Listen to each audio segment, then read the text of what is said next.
Hello दोस्तों, खोज channel में आपका स्वागत है।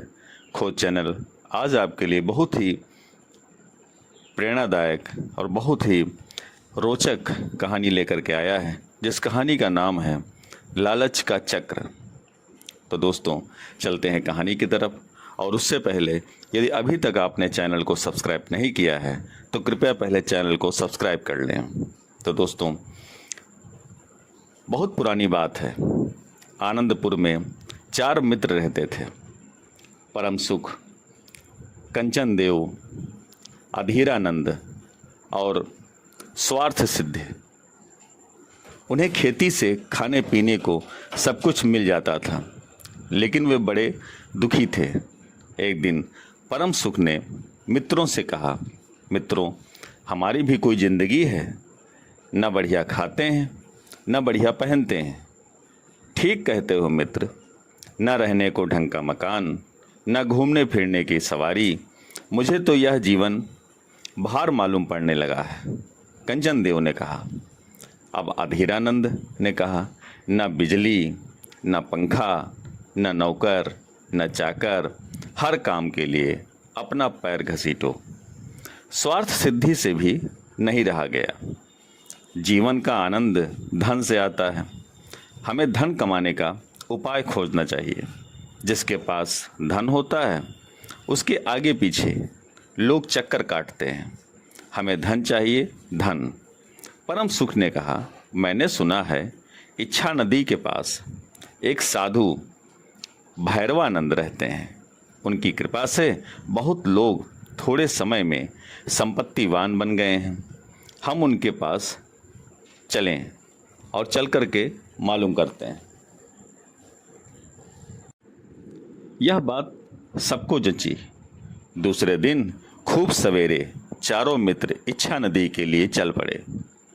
चलते चलते वे दूसरे दिन इच्छा नदी के तट पर साधु भैरवानंद के आश्रम पहुँचे और उनके पैरों में गिर पड़े।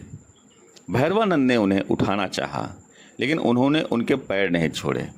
स्वार्थ सिद्धि ने कहा, देव, हम आपके पैर तब तक न छोड़ेंगे जब तक आप हमें धन प्राप्ति का उपाय न बताएंगे।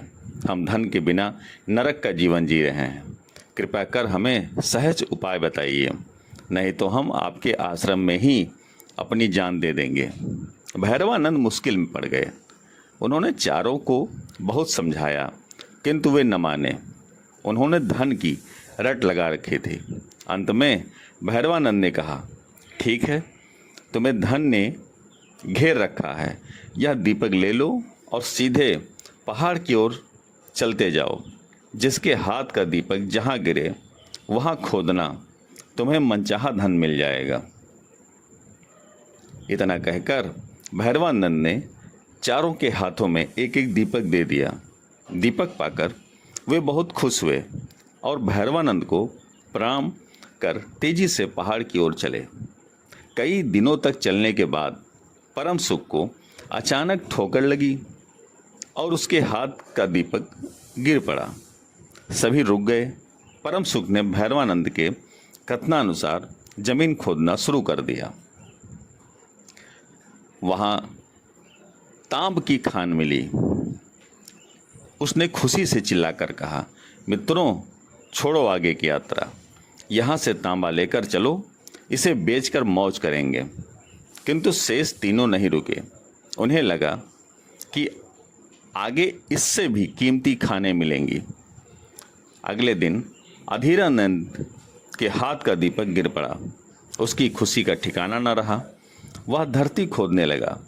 वहाँ चांदी की खान मिली। उसने वहीं रहने का फैसला किया। अब कंचन देव और स्वार्थ सिद्धि आगे बढ़े। उन्हें और मूल्यवान खान पाने की आशा थी।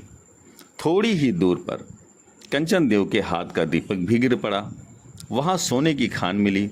उसने स्वार्थ सिद्धि से कहा, मित्र, रुक जाओ, सोना आधा आधा बांट लें और घर चलें। इससे सारे सुख मिल जाएंगे।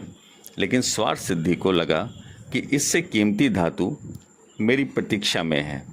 बस कंचन देव को छोड़कर आगे चल पड़ा। उसे सोने से संतोष न हुआ। सवेरे से दोपहर हो गई, स्वार्थ सिद्धि चलता रहा। हाथ का दीपक गिरते ही उसने देखा कि एक आदमी के सिर पर एक चक्र नाच रहा है और वह भी गोल गोल घूम रहा है। स्वार्थ सिद्धि को बहुत आश्चर्य हुआ। उसने उस आदमी से पूछा, बंधु, ये क्या कर रहे हो? यह चक्र कैसा है? स्वार्थ सिद्धि का इतना कहना कि चक्र उस आदमी के सिर से उछलकर उसके सिर पर घूमने लगा। साथ साथ स्वार्थ सिद्धि भी चक्कर काटने लगा। उसने कहा, ये क्या हुआ? उस आदमी ने कहा, यह लोभ का चक्र है।